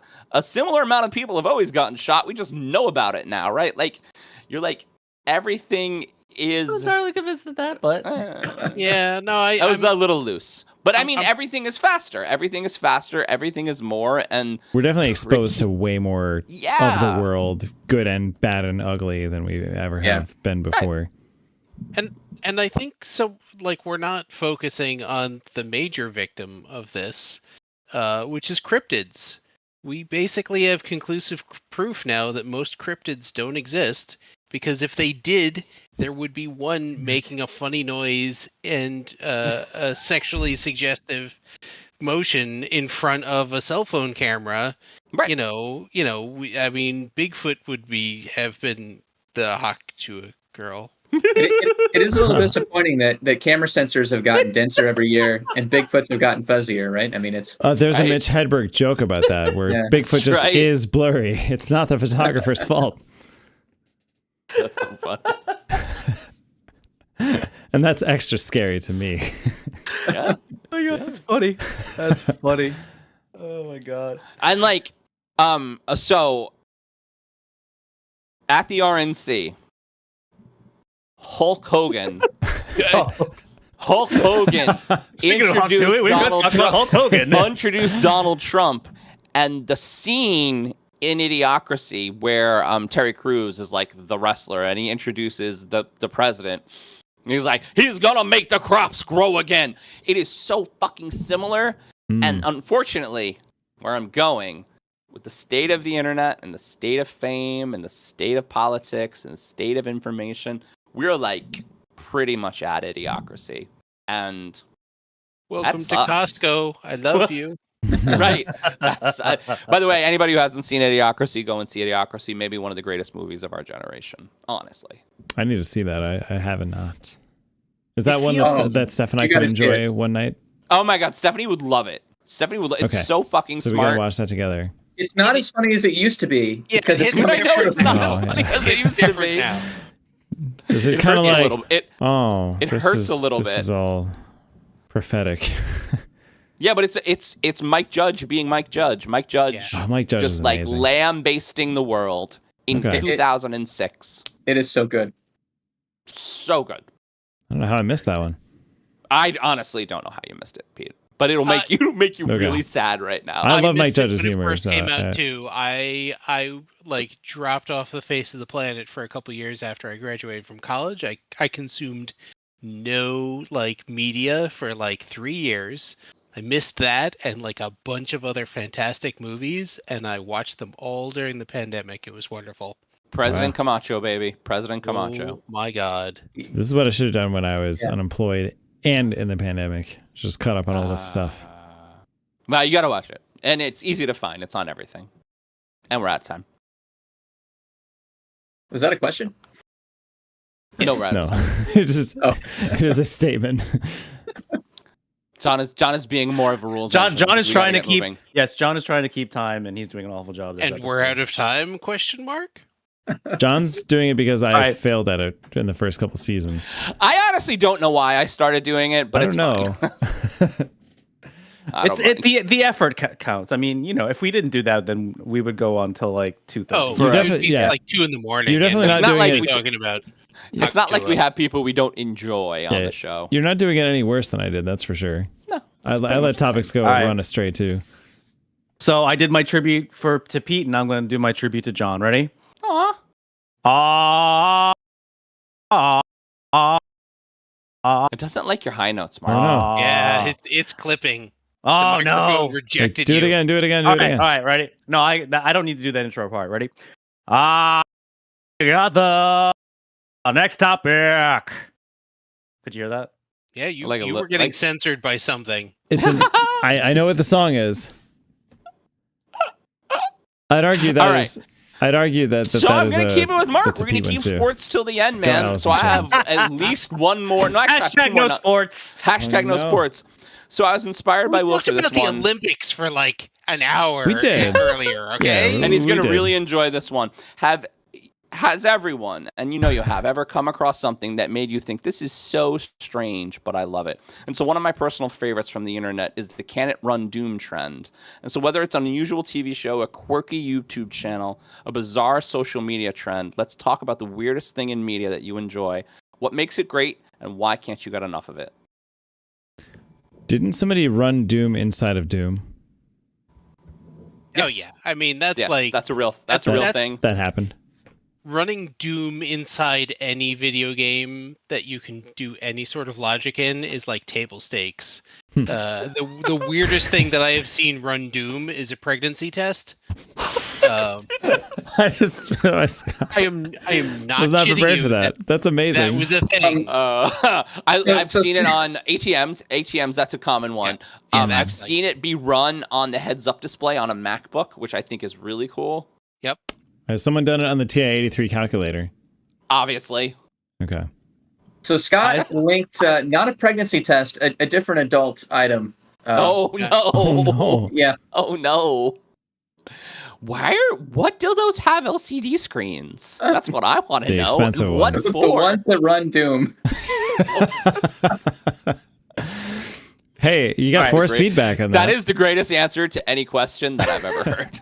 FYI. I think there was a COVID test or some sort of other blood testing thing with the screen that someone just was like, oh, it's got a little microcontroller in there. We can do this. While you wait for your results, play a level of Doom. All right. So honestly, though, Okay. other weird shit. Come on. And it could be like, it doesn't have to be a thing. Like, what's a cool trend that you like to follow? What's your last internet rabbit hole that you went down? Like, I don't know. Holy cow! I'm going to refrain from me falling down the deep, deep rabbit hole that is custom keyboards, because you guys heard enough I of think that. that is completely reasonable. Why don't we talk about your custom keyboard obsession? I've achieved endgame with it. It's done. I no longer need Have to. you? Yes. No. Well, okay. Pick it up and show us. Show the fans, Pete. There's one thing left that I could do, and it would be literally buying ceramic keycaps, but I'm not going to do that. That's very nice, man. Because if that thing gets into a fight with my Model M, the Model M is coming across 0 scratches because it is 30 years old and a self-defense weapon. I will say, Will you? So I restored. Yes. I restored an IBM Model M. Oh, that those were the is creme de la creme. 3 years younger than I am. Yeah. Threw a USB controller in it and brought it to the last LAN fest. Okay. Yeah. did, No, and it was amazing. Will. This was inspired by one, but it is not that. But Well, I have a my Model favorite M. keyboards of all time were those giant chonky IBM ones that went ka-chung, ka-chung, ka-chung, and the spring back was so The forceful. buckle springs, man. You felt The like you buckle could- springs That's are old great. school. Right. That's old Before school. I even knew how to type, I felt like I could type 1,000,000 miles an hour on those things because it just felt so good. So I can't use my buckle spring because it will wake Windsor up from the other side of the house, a different floor. Wacky, wacky, wacky, wacky, wacky, wacky. It's They- very loud. They're not.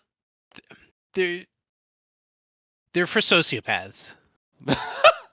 Or Yeah. they were, or your middle school library. Oh, they're I mean, glorious. bro. Or I your mean, middle yeah. I school mean, back in the day library. when there was nothing better, that's Yeah. the only people that have them now are sociopaths. Oh, Which is I have 2. sorry. So there's, anyway. there's also the matching number pad. Oh, nice. Very sexy. Yeah. It needs to be Great. ceramic. This is crazy. Great. And what's You the just polling do it. rate? But Do it, man. What, type it? Huh? No, like do the ceramic keys, do man. the ceramic. But Go the all ceramic- in. They're like $100. I'm not going to spend that much money. Yeah, on it. you're Are fine. they really? Yeah. You're fine. Dang. Damn. Because there's only one person that makes them, and they hand make each set, so it's like But, it's like, gonna be How expensive. many keys are on a keyboard? It's more than 100. You're paying less than $1 for $1 a key. I mean, how many times you touch the like? This is the whole like It's not that much money in the You grand spend scheme more of time on a things. Think how many keyboard than a diapers bed. you can buy. Well, that's why I put as much money into it and time and effort into it as I did, because I'm like, I work from home 2 days a week now, so I'm going to use this thing a 100%. lot. That's Yeah. right. And my job now is just typing to people on Slack a million miles an hour, telling them what they need to fix on their shots. So that's my job Nice. now. So I think for John's question, my kind of internet rabbit hole right now is I put on videos of people like fixing like random e-waste from the 80s. Nice. That sounds like it's Just right up your unworking. alley. Yeah. Yeah. And Nice. My boss likes to restore old hardware too. That's like his thing. He has like a old MacBook in his office and shit like that. Is it that far a Nice. derivative from like the people with the beat up old car in their garage? That they're always working on. It's the same thing. Same It's idea. the same thing. It's same thing. My sort of weirdness outlet lately is way less technical. Have you seen the YouTube channel Letters Live? No, but tell us what it is. So John, you saw that on Monday I did. night. It was the one that I showed you was Peter Dinklage reading out a letter. So what they do is they have all these fantastic actors, and they get up on stage and they just read letters, human correspondence, from Fans? whomever to Yeah. whomever.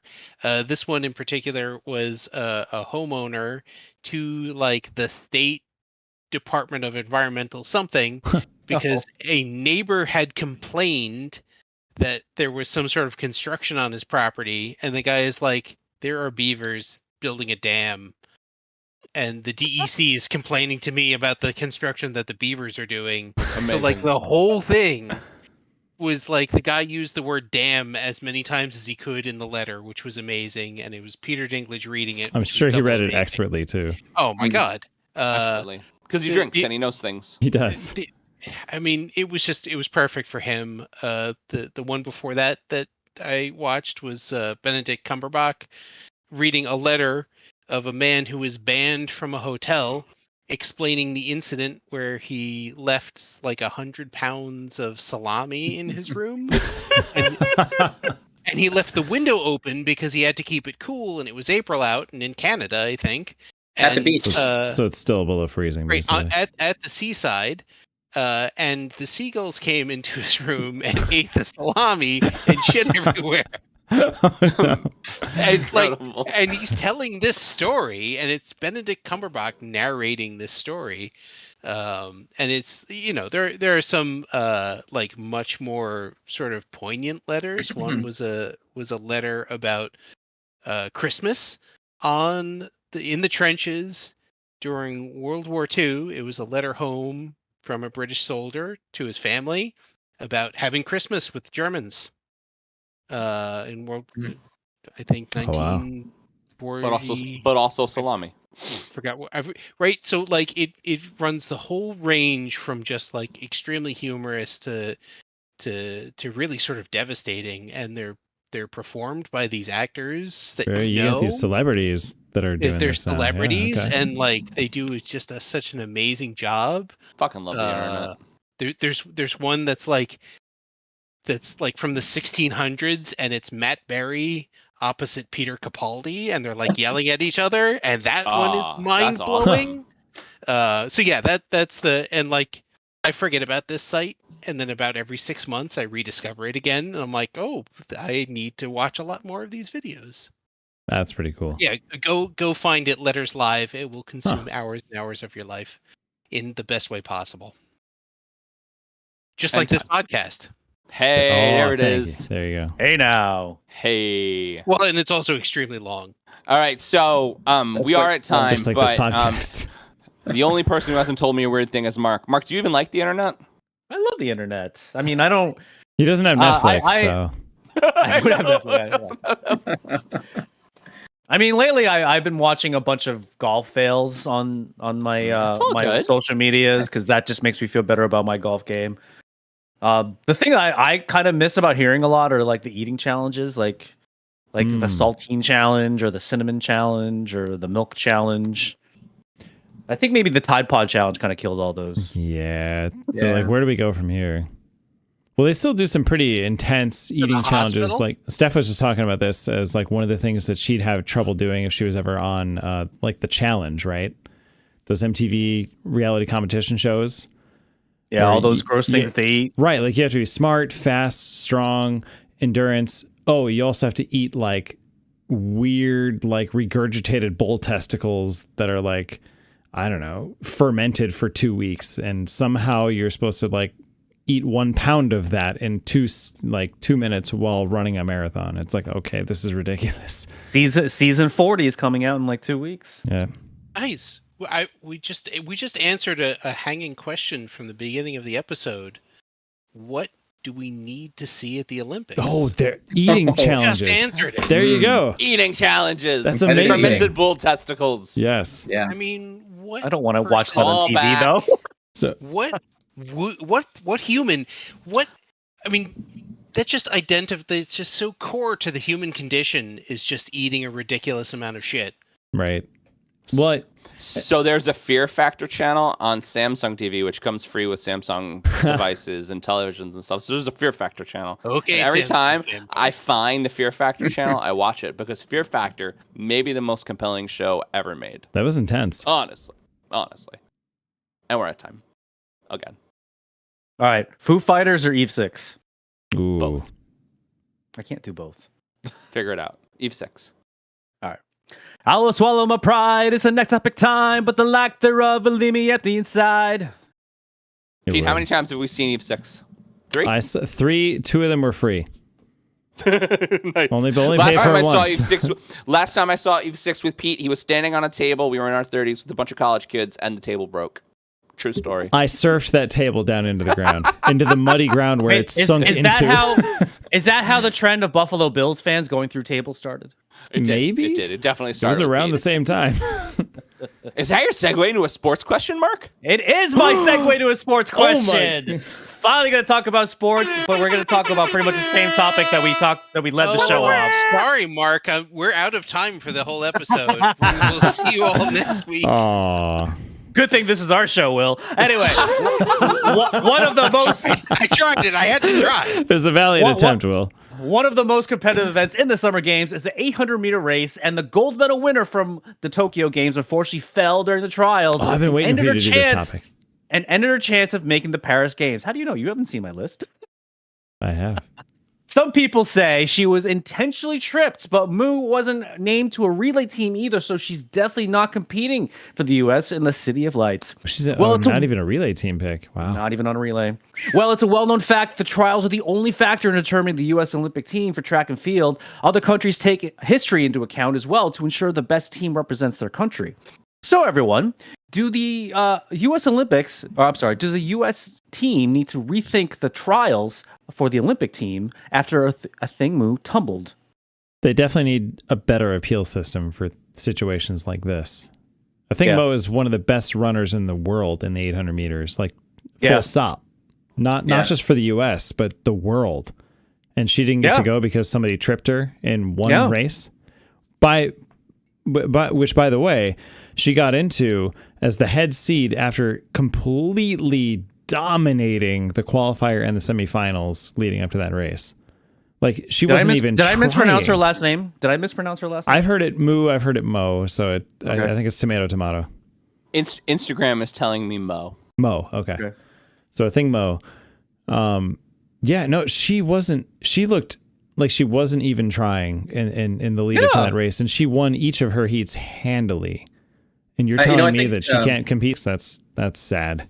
Long stride, right? I mean, compared to Close to each other in that race too, though. They are. Yeah. 800 is brutal because you start staggered, but you're not in your own lanes very long, so you're almost immediately all crowding into the same spot before the pack has a chance to, spread out on the other axes, right?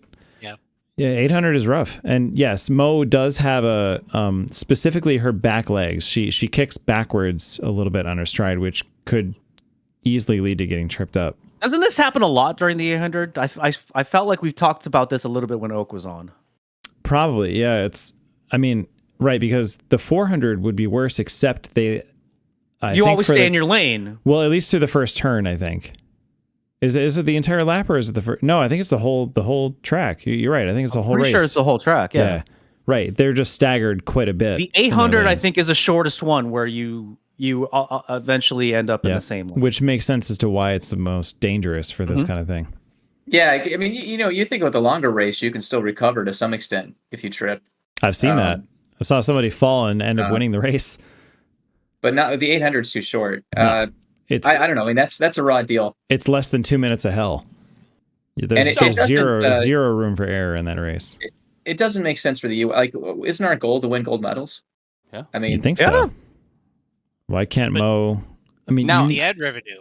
I have a question. Right, it's like her pedigree. It checks out. She's a big name in U.S. track and field. Yeah. We discussed it previously. That I know nothing about track and field, but like that doesn't make any sense. That one race is the qualifier. They're just not looking. It's not one race. They don't have a series of races. System. I was going to say they have. That is the finals, right? Like she cruised into that race, but that was the one where she got tripped, and that's it. You're done. So is that because like she first, second, and then 10th, and then she didn't make enough points because she didn't finish? Is that what happened? So the way that they do track and field, well, the track events at the very least, I don't know about the field events, but although I'm sure they're very same. There's like the preliminary heats, and then the winner of those, or maybe it's even the top 2 or 3, depending on how many there are, qualify for the final heat, and then the top 3 will qualify for the team. Yep. So you got to get through multiple rounds of basically single elimination, John. Okay. Like you'll have like 3 or 4 heats, right, with like a dozen people in each heat. And if you're not in the top 2 in every single round, you're done. It's the way that the U.S. has done it for how many years? Yeah, at least one. But there's no and we're saying that if you ran a clean race, tripping was maybe malicious. It's hard to say. It's hard to say because that race is such a brutal race. Like everyone's crowded into the same spot in the first 100 meters, and if you look at the video, it doesn't look like it was intentional. But I mean, you can't really tell. It's just it's hard to say. A large blob of moving limbs. A large blob. Yeah, like you need like a drone, limbs, a blob. A drone flying right over them in 8K, filming at 120 frames a second. And you'd still probably be like, yeah, that was just somebody that happened to move their leg forward when her leg went back, and it's just bad timing. Speaking of drone, that was as a kind of a segue. I almost brought up this as a topic. Did you hear about the Canadian coach that is now I heard about no more because she was spying? Yeah. Oh. Yeah, I heard about that too. That's awesome. Canada was spying. So when I was in track and field and RPI before I, exploded my knee, there was a Canadian coach. They're all crazy. This guy was nuts. Wait, your coach was Canadian? Yeah, we at RPI, our field jumping events coach was absolutely batshit crazy. He was an ex-Canadian Olympic team member on their jumping team. I don't remember his name. Was he crazy, but like really kind? No, he was just crazy. Just crazy. Yeah, like un-Canadianly unkind. Don't put that box, you hoser. Okay. Okay. That's why he got booted out of the country. Okay. That's why he was at RPI. Sorry, VHS Club guys. He was incredibly are not on purpose. Talented and gifted, but like, holy crap, was he crazy? Hey, Mark. Is it that time? It is.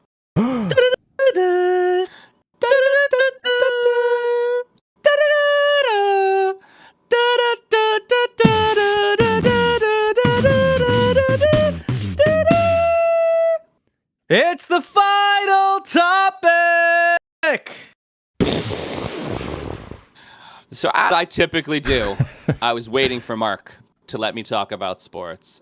So save it for the final more and more wide receivers, and because we're going to talk about some NFL football because it's coming so fast. It's almost here. Training As camp has more started, and more you wide guys. receivers sign their contracts and the amount needed to pay top skill players rise, it causes some question to question their value. So this week, San Francisco 49ers star wide receiver Brandon Ayuk has officially requested a trade.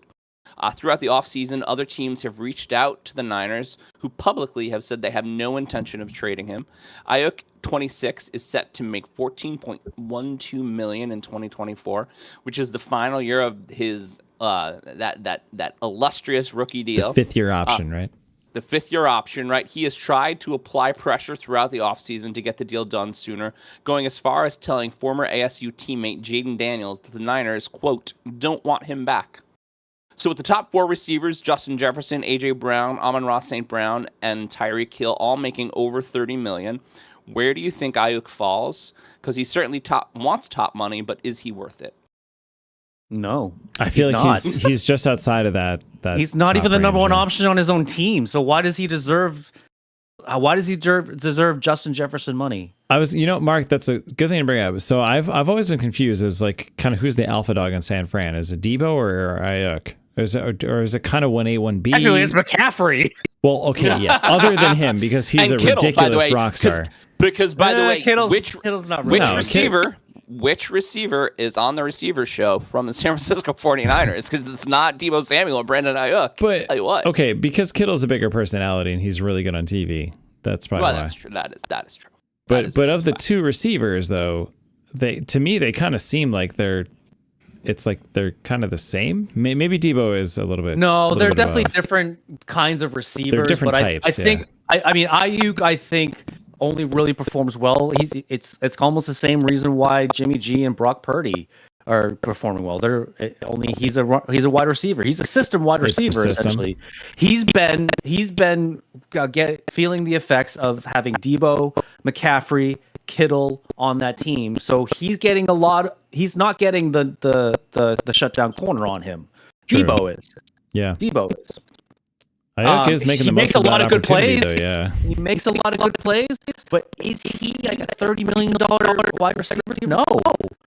If he was on, think about this. If he was on Cincinnati, say he replaced T. Higgins on Cincinnati, would be the number one option in Cincinnati? Well, no, because Jamar Chase is. Exactly. I think there's very few NFL teams where he would be the true number one option. Right. I do feel like Ayuk would be more than comparable compared to like a T. Higgins. Like he's at least that level. And I like T. Higgins. T. Higgins is a very good receiver. See, I disagree with that. I think T. Higgins could be a number one receiver on another team. All right. He does have that build for it, yeah. Just to put a circle on it. Both Brandon Ayuk and Deebo Samuel in 2023 scored 7 touchdowns. Brandon Ayuk had 500 more yards receiving. Mm-hmm. So significant, by the way. So maybe. Well, Debo option. missed a good number of games the last year? Honestly, I don't remember. He did, Yeah, and he Debo was out like also a good got 4 used in the weeks. running game. Okay, so I actually have that stat too. Debo only played 1 less game than Ayuk. Really? 16 to 15. Oh, I'm surprised. What about- that's surprising. Okay. I think Debo had more all-purpose yards altogether, though, because they used him in the rushing game. Debo had 200 rushing yards. Oh, I felt like he had more. So really, They're Debo probably like big is, plays as when it- far as when it option counted. choice, number 3 on San Francisco because he's under Kittle. Kittle broke 1,000 yards last season. Did he really? But all of the top choices, receiving choices, Well, every don't top go by- receiving choice in San Francisco had 7 touchdowns last year. Don't go by yards, go by touches. Ayuk had a lot more touches, 16 more touches than Ayuk too, or the other way. If you than Samuel. include run plays, no. I mean, no. yeah. He had 37 carries.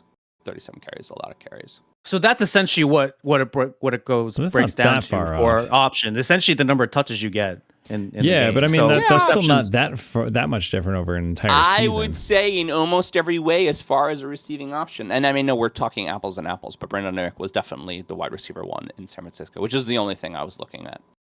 I think the one that's a little bit more it's a little more shocking to me is CeeDee Lamb not getting paid. CeeDee Lamb not getting that paid is surprised ridiculous. me, 'cause CeeDee Lamb he's- had a career season, like a career season. What were his stats last year? Because he was really good. Ridiculous. Yeah. It was ridiculous. They were ridiculous. Who had him on his fantasy team this year? John has him in his dynasty league. In our yes. league, I forget who had him, but whoever had him in our league in the greatest show on turf, or Greatest league on turf. Called? Greatest league on turf. It's a pun. Like almost rode CeeDee Lamb to a Super Bowl. I mean, so the top two receivers by yards in the NFL last season were Tyreek Hill and CeeDee Lamb. Tyreek Hill only had 50 more yards, but they both broke 1,700, which is 200 more than Amon-Ra. But he also had how many catches and how many touchdowns? Because that's what matters. Touchdowns do matter a lot, yeah. 13 for Tyreek, 12 for CD, and receptions. CD had a lot more receptions. He had 16. Okay. He had 16 more. So receptions. PPR, then that would probably offset the difference there. They're both stratospheric. CD had last year. They had the most by far. Yeah. As far as I mean, Tyreek was on receptions. pace for like maybe breaking a receiving yards record, but he got hurt, and then they held him out a few weeks, I think. I mean, they both had absolutely ridiculous seasons, but I mean, that's not even what we're talking about, because we can talk about who the best receiver we were in talking about football Ayuk. is. But let's talk about, does Brandon Ayuk deserve a top contract? Because he certainly wants one. And then if he doesn't get one, what does he do? Because it doesn't look like he's going to get one. I think he's going to go on the free agent market. I think we all agree probably no to $30 million, but what is he worth? Receiver's worth a lot these days. Yeah. He's gonna become a free agent after this year. He's gonna go on. He's at on least the $20 million a season. How much? I don't even think he's. But he's scheduled so? to get 14. Is that right?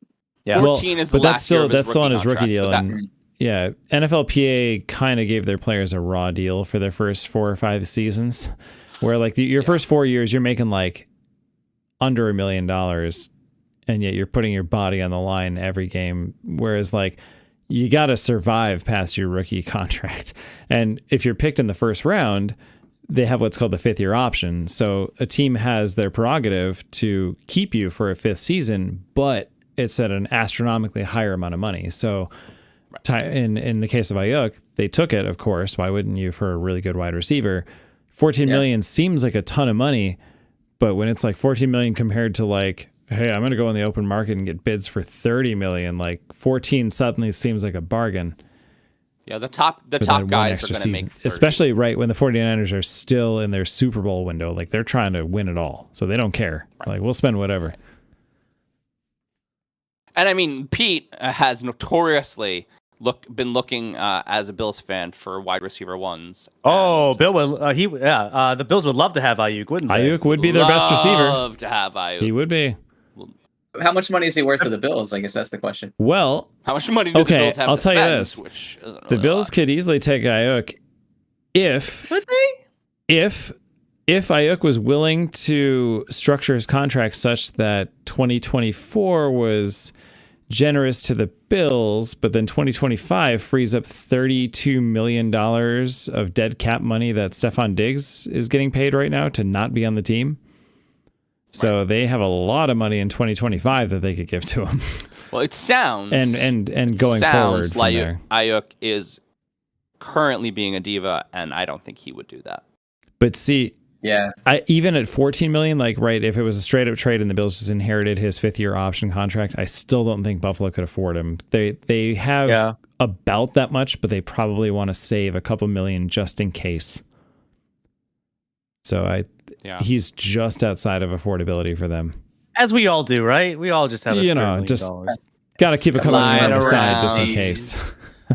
Lying around. So that has been our topics. As a reminder, we broadcast these live on YouTube on Thursday nights at 9:30 Eastern, 6:30 Pacific. If you can't catch us live, then feel free to watch us on our YouTube channel, www.youtube.com/@iftheseballspod.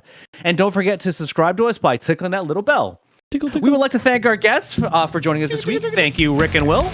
Thanks, guys. Thank you so much. Thank you. You can also follow or like us on our socials at IfTheseBallsPod on X, Instagram, Facebook, Threads, and TikTok.